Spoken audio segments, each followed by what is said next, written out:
bukan kelanjutan, tetapi kelahiran kembali langsung. Makhluk humanoid mampu menahan api surgawi Xiaoyan dengan anggota tubuh kuno di luar pengetahuan Xiaoyan, yang membuat Xiaoyan pasif pada saat ini. Namun, itu hanya momen kejutan. Tak terhitung waktu hidup dan mati telah menjadikan ketahanan Xiaoyan sebagai insting. Dia memperhatikan bahwa cahaya abu-abu pada humanoid redup setelah kelahiran kembali lengan. Diharapkan anggota badan kelahiran kembali akan menghabiskan banyak energi. Cukup lepaskan api kuno penguasa kuno, bergegas ke dada humanoid dengan pukulan. Humanoid itu tidak menyangka bahwa Xiaoyan akan menyerahkan penguasa dan bertempur satu sama lain. Saat ini, dadanya sudah menerima pukulan berat Xiaoyan. Di bawah rasa sakit, ia melepaskan penguasa kuno Tianhuo dan segera melipat tangannya. Ia ingin membunuh Xiaoyan. Mencekik di depan dadanya. Dengan kekuatannya, ini adalah respons tercepat, terbaik, dan paling ganasnya. Tapi Xiaoyan sangat menyadari reaksinya. Dia berjongkok dan menghindari lengan humanoid untuk memeluk, meluruskan dan menendang tubuh bagian bawah humanoid itu. Meskipun tubuh bagian bawah humanoid tidak memiliki karakteristik pria dan wanita yang jelas, masih ditendang oleh Xiaoyan. Dengan satu pukulan dan satu tendangan, Xiaoyan segera merasakan pertarungan tangan kosong, melahirkan kegembiraan yang telah lama hilang. Meskipun Xiaoyan jarang menggunakan tinju dan kungfu sejak pemerintahannya, ini tidak berarti bahwa ia tidak terbiasa dengan tinju dan kungfu. Penggunaannya pada setiap bagian tubuh masih dalam ayunan penuh. Semangat bertarung beroperasi dengan wajar. Tinju, telapak tangan, jari Xiaoyan, siku, lutut, kaki, dan kaki semuanya adalah senjata yang sangat mematikan. Dia melancarkan serangan besar-besaran pada humanoids dan mengalahkan mereka. Rasanya sakit lagi dan lagi. Meskipun makhluk humanoid kuat dan tidak lemah dalam perlawanan, mereka terlalu besar, dan mereka jauh kurang fleksibel daripada Xiaoyan ketika mereka dekat satu sama lain. Mereka hanya memiliki pemukulan pasif. Untuk sesaat, tubuh manusia terciprat dengan lendir, dan setiap luka pecah. Sakit! Agriet. Kristal abu-abu putih di dahi humanoid berkedip-kedip, memancarkan sinar abu-abu. Ini adalah salah satu makhluk humanoid. Ini adalah cahaya abu-abu. Racun yang dibawanya membawa badai ke dalam ketidakpastian. Drama keracunannya bahkan tidak berdaya bagi Nan Erming. Xiaoyan tidak tahu ini. Dia hanya tahu bahwa keterampilan bertarung humanoid pada saat ini pasti sangat kuat. Angin lewat tanpa jejak ke ekstrim, bayangan tak menentu Xiaoyan dapat menghindari cahaya abu-abu. Namun, dia merasakan sedikit pusing. Racun? Racun dari cahaya? Racun yang mengerikan. Hati Xiaoyan tertegun, dan dia sibuk memobilisasi semangat juangnya dan melindungi tubuhnya untuk mengeluarkan racun. Untungnya, hanya ada jejak racun yang menyerang dia, dan karena dia melahap sejumlah besar 3 benda aneh yang berbeda dari orang biasa, vertigonya cepat menghilang. Humanoids juga menggunakan ini untuk menjauhkan diri dari Xiaoyan dan menatap Xiaoyan. Bukannya dia tidak ingin mengambil keuntungan dari serangan balik Xiaoyan, itu benar-benar terluka parah, dan dia perlu menyembuhkan luka-lukanya di seluruh tubuhnya. Selain itu, tampaknya cahaya kelabu tidak mengancam Xiaoyan, dan tidak percaya pada apakah Xiaoyan dapat dikalahkan dengan cedera serius. Luka dengan cepat menumbuhkan daging baru di bawah gerakan lendir peristaltik, tetapi humanoid itu tidak menyerang. Itu lebih baik daripada Xiaoyan daripada tingkat semangat juangnya, itu juga jauh lebih kuat dari Xiaoyan daripada kekuatannya, itu tidak kurang percaya diri dari Xiaoyan daripada pertahanannya. Namun, itu berulang kali menderita kerugian dalam pertempuran dengan Xiaoyan, hanya unggul sesaat setelah melakukan teknik pertarungan menahan diri kelompok sebelumnya. Pada saat ini, dia sangat menyesalinya. Mengapa dia tidak segera membunuh Xiaoyan yang dipenjara dan yang lainnya, tetapi ingin menikmati kesenangan yang tidak masuk akal bahwa Xiaoyan dan yang lainnya akan lebih baik daripada mati di bawah racun berbisa. Yah, masih ada peluang bagi manusia yang kuat ini untuk dipenjara. Idenya pastilah, di belakangnya segera menyerbu beberapa tiang air, dan pada saat yang sama, Satu mata merah darah itu menyingkap tirai cahaya. Setelah memakan habis makhluk buatan manusia yang hilang karena kemampuan bertarung yang terkendali, bagaimana bisa Xiao Yan mewujudkannya? Penguasa kuno Tianhuo segera melambaikan Yuan Hua Sanqi. Sebelum beberapa kolom air disebarkan oleh humanoids, mereka langsung dibakar oleh api langit yang menyala-nyala. Humanoid melihat teknik bertarung yang dipenjara ini dan hanya dicekik oleh Xiao Yan dengan embusan api, dan jantungnya berdetak kencang. Xiao Yan juga merasakan sakit kepala ketika dia melihat humanoids menyembuhkan tubuh bersisik hanya dalam waktu singkat. Badai sekarang antara hidup dan mati, waktu terlalu berharga untuk Xiao Yan. Karena itu, humanoid ini harus diselesaikan sesegera mungkin. Namun, makhluk humanoid memiliki kemampuan penyembuhan dan regenerasi tubuh yang luar biasa. Pertempuran ini tidak diragukan lagi akan menjadi pertempuran gesekan, dan tingkat agresif makhluk humanoid berada di atas Xiao Yan. Xiao Yan dan yang lainnya mungkin tidak dapat menang. Oleh karena itu, perlu untuk mengekang penyembuhan luka dan regenerasi otot humanoids. Jadi, bagaimana kita bisa menghentikan penyembuhan luka dan pertumbuhan organik dari humanoids? Keuntungan dari traversal dimanifestasikan pada saat ini, dan Xiao Yan segera memikirkan pembekuan. Banyak orang di planet ini telah membeku sendiri untuk mencapai tujuan menunda penuaan, tetapi teknologi masa depan akan memungkinkan mereka untuk bertahan lebih lama. Xiao Yan memandang Zing. Meskipun pembekuan Zing tidak dapat membekukan makhluk humanoid, apalagi yang bisa mereka lakukan? Humanoids beku langsung menjadi patung es dan membunuhnya. Dalam hal ini, Zing mungkin tidak terkalahkan, mungkin tidak dapat mengekang pertumbuhan otot dalam humanoids, tetapi masih mungkin untuk mengekang penyembuhan cedera humanoids. Namun, Xiao yang sedikit khawatir, Purple Shadow hanya puncak dari 6 bintang. Setelah keterampilan bertarung tim, itu telah ditingkatkan ke tengah-tengah 7 bintang. Apa kesenjangan antara tengah dari 7 bintang dan jarak yang jauh ke 8 bintang? Apakah ini berdampak besar? Bisakah makhluk dekat manusia aman di belakangku? Melihat Xiao Yan menatap dirinya sendiri dengan sedikit ragu, Zing segera memahami pikiran Xiao Yan, menyerah. Begitu sosok itu bergerak, dia mengambil pedang bermata dua dan menghanyutkan humanoid itu. Begitu bayangan ungu bergerak, hati Xiao Yan menetap. Ya, kekuatan bertarung adalah kombinasi dari kemampuan multifaceted. Level pertempuran bukan berarti satu-satunya faktor yang menentukan hasil dari pertempuran. Yang paling ditangkap adalah bahwa Zing memiliki penampilan hantu dan keselamatannya masih terjamin. Dia segera kehilangan semangat juangnya karena Zing. Humanoids tidak mengerti mengapa Xiao yang tiba-tiba jatuh dari puncak Qixing ke awal Qixing, tetapi wanita yang menyerangnya tiba-tiba naik dari puncak 6 bintang ke tengah Qixing. Itu tidak ingin mengerti bahwa pada saat ini hanya marah. Xiao Yan, puncak 7 Stars, menghidupkannya kembali. Tidak terasa memalukan. Meskipun memang kurang agresif daripada Xiao Yan, bagaimanapun, Xiao Yan dan keduanya adalah puncak 7 Stars. Ini dapat dikaitkan dengan kehilangan Xiao Yan. Itu tidak sefleksibel Xiao Yan, bahkan dapat mengakui bahwa itu sedikit dekat dengan Xiao Yan, karena Xiao Yan hanya orang gila menurut pendapatnya. Jadi dia tidak ingin bertarung tanpa akhir dengan orang gila. Tetapi ini tidak berarti bahwa siapapun dapat memprovokasi itu. Sekarang, Zing, yang hanya berada di tengah-tengah 7 Stars, berani menantangnya. Bagaimana mungkin tidak marah? Tangan kanannya mengepal, cahaya kelabu terkondensasi di telapak tangannya. Satu pukulan, cahaya abu-abu terang dicetak di bawah bayang-bayang bayangan ungu. Kecepatan bayangan ungu di tengah-tengah 7 bintang dapat digambarkan dengan metamorfosis. Sosok itu berkedip-kedip, dan bayangan ungu telah berlari di atas cahaya abu-abu untuk menutupi anggota tubuh makhluk humanoid yang lebih rendah. Kedua bilah tajam itu membawa cahaya tajam ke paha humanoid, dan kemudian memelintir daging dengan putaran yang kuat. Alam, langit segera dipenuhi dengan salju yang turun, dan udara dingin memenuhi tubuh manusia dengan lendir yang keluar dari luka.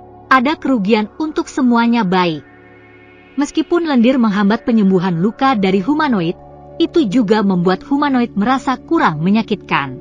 Dibandingkan dengan manusia yang tidak bisa menyembuhkan luka dengan cepat, apa yang kurang menyakitkan? Tiba-tiba saya merasa bahwa lukanya tidak bisa sembuh dengan cepat, dan humanoid itu tidak bisa tidak kaget.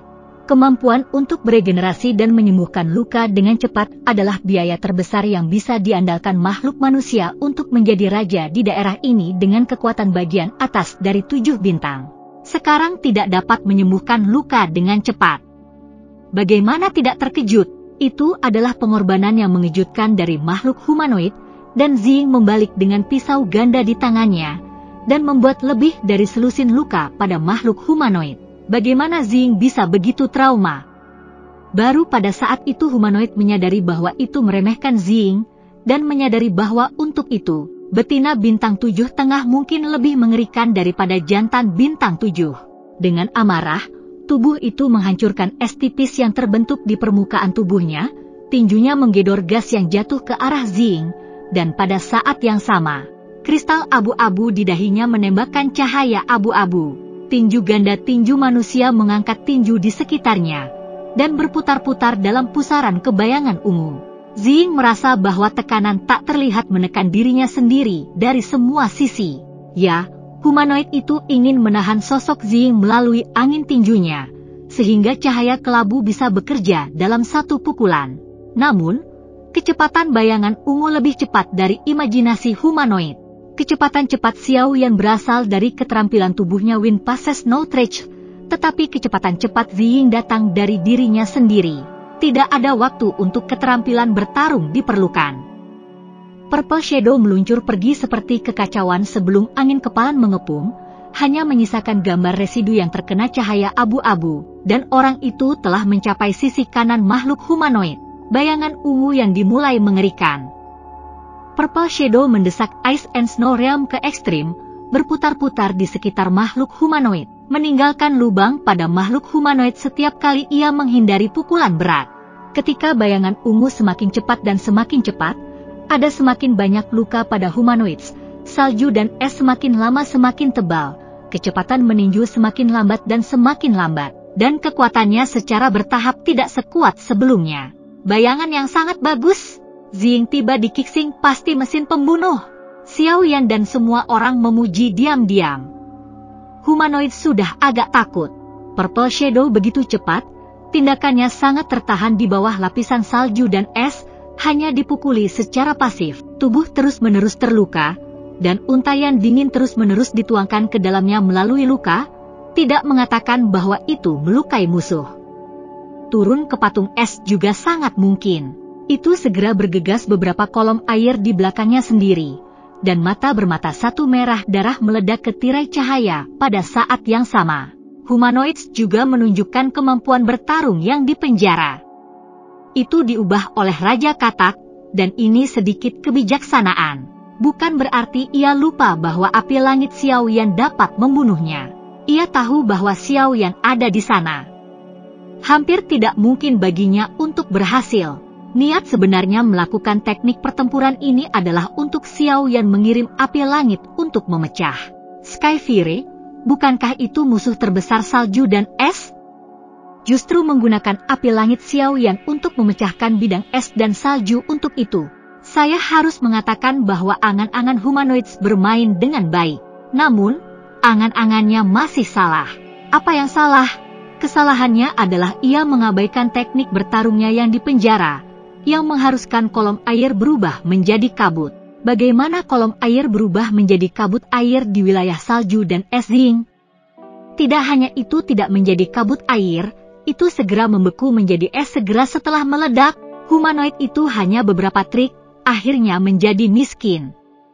Tak berdaya, itu hanya mengguncang es tebal sambil menghancurkan tubuh Klading, dan terus melemparkan tinjunya. Ia hanya berusaha menahan bayangan ungu bayangan dengan angin tinju yang tebal, dan kemudian menembakkan cahaya abu-abu untuk membalikkan tren. Tapi ini berada di lapangan es dan salju bayangan ungu. Dimanapun angin dan rumput bergerak, dan nuansa apapun, tidak dapat disembunyikan oleh Purple Shadow. Angin kepalan tangan yang ditiup oleh humanoids lebih padat, dan 2 angin kepalan tangan ada juga celah. Purple Shadow berjalan dengan bebas melalui celah-celah di angin kepalan tangan, dan masih meninggalkan lubang pada makhluk humanoid setiap kali ia keluar. Jika Anda mengumpulkan langkah-langkah, Anda dapat mencapai ribuan mil. Sinar udara dingin menyerang tubuh memiliki sedikit efek pada organisme humanoid, dan 10 sinar udara dingin menyerang tubuh tidak memiliki dampak besar pada organisme humanoid. Jadi bagaimana dengan puluhan sinar? Bagaimana dengan 100 helai? Berapa banyak untayan? Untayan dingin yang menyerang tubuh manusia melalui luka dikumpulkan bersama untuk membentuk arus dingin, dan fungsi fisiologis yang lewat dapat dengan cepat membeku selama gelombang. Humanoids benar-benar takut. Sementara menggoda dengan tinjunya, ia mencoba yang terbaik untuk mengikuti bayangan yang ditinggalkan oleh Zing dalam lingkaran, dan kristal abu-abu dan putih di dahinya terus menembakkan cahaya abu-abu. Tapi itu tidak berhasil. Bayangan Tao Dao Zing menjadi pita bayangan di sekitarnya, dan bilah tajam dari bilah tajam terus menari di atasnya. Makhluk humanoid bersisik di seluruh tubuh, dan luka yang baru saja dikeluarkan oleh Purple Shadow tidak bisa lagi menguras banyak lendir. Kepalanya juga semakin lambat, seolah-olah membawa gunung yang megah dalam pertempuran. Cahaya Off-White dari Sparrow White tidak begitu sering, dan butuh beberapa saat untuk menembak. Humanoids tidak hanya memperlambat respons tubuh mereka, mereka juga memperlambat respons sadar mereka. Perlahan-lahan, humanoid itu tidak lagi bergerak, itu menjadi patung es. Postur memegang kepalan tangan, bahkan tidak memalingkan matanya.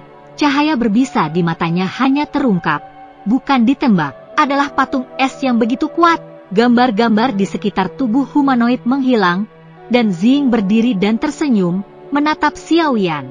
Hanya kekuatan Xiao Yan yang dapat menghancurkan humanoids dalam satu gerakan.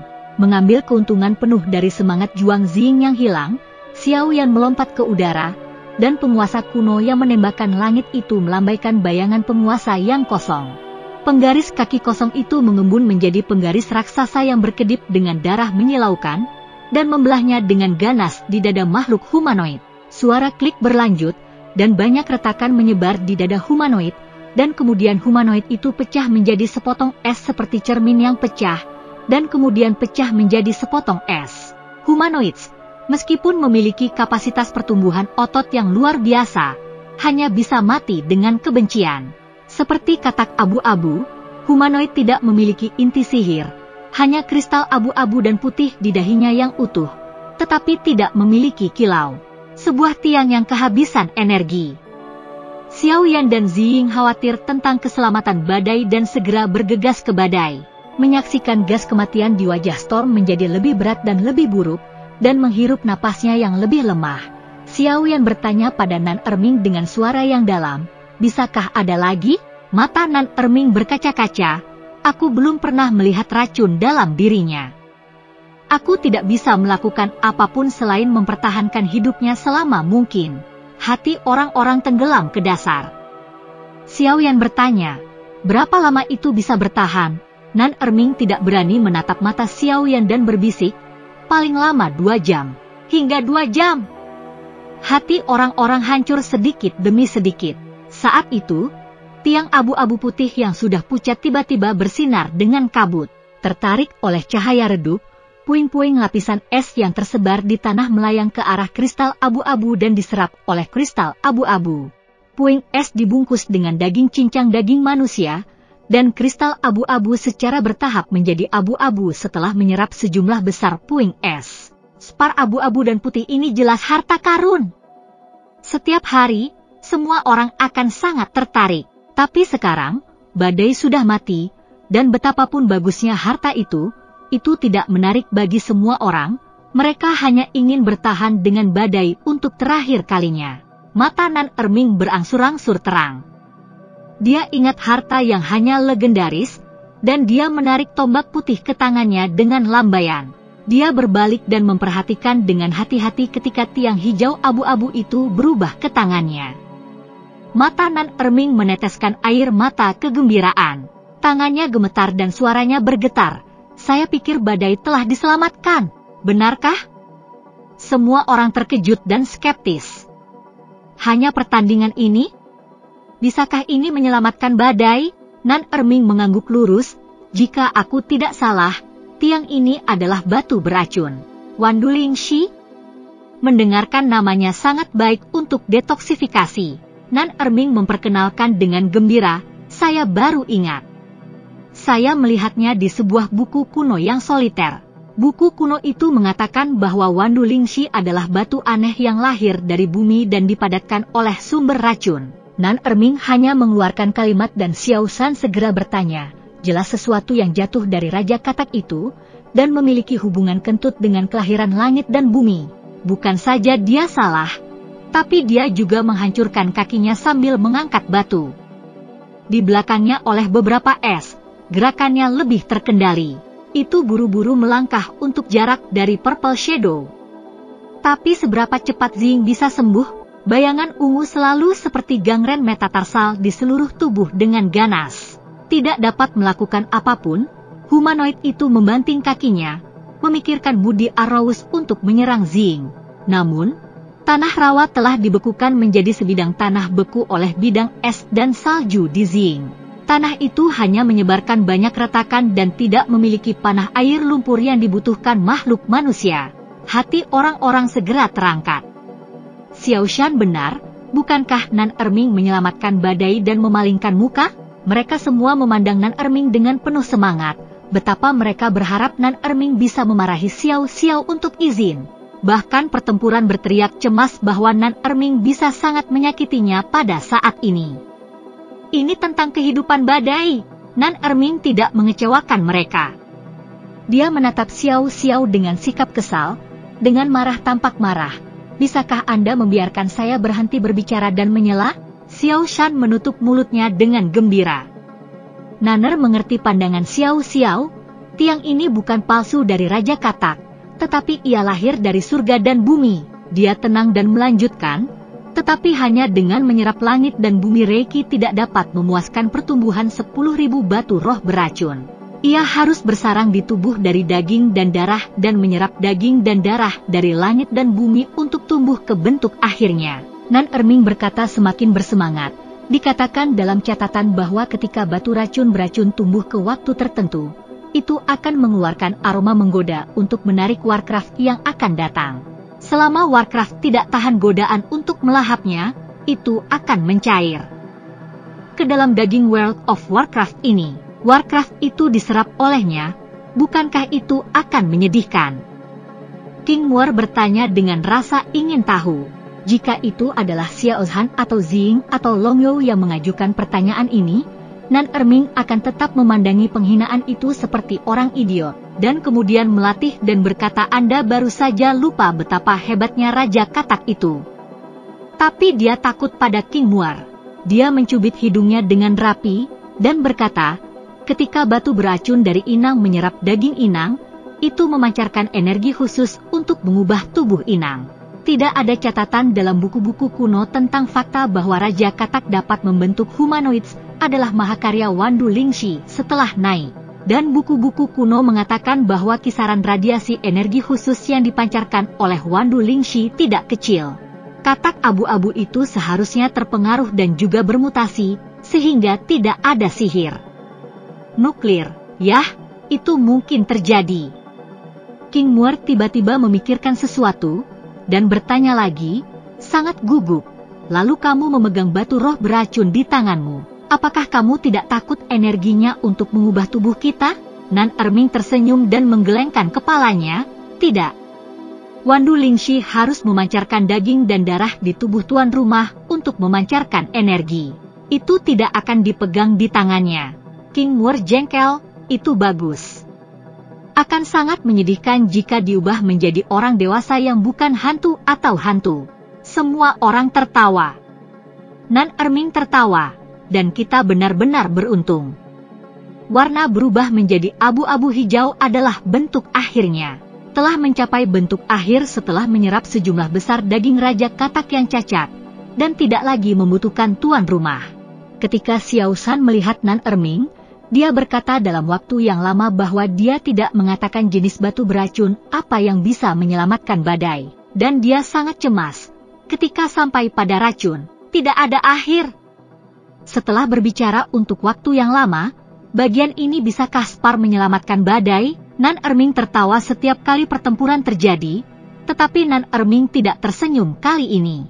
Dia berkata dengan ekspresi tegas, jika tiang ini adalah batu roh beracun, mengeluarkan racun dalam badai adalah sepotong kue.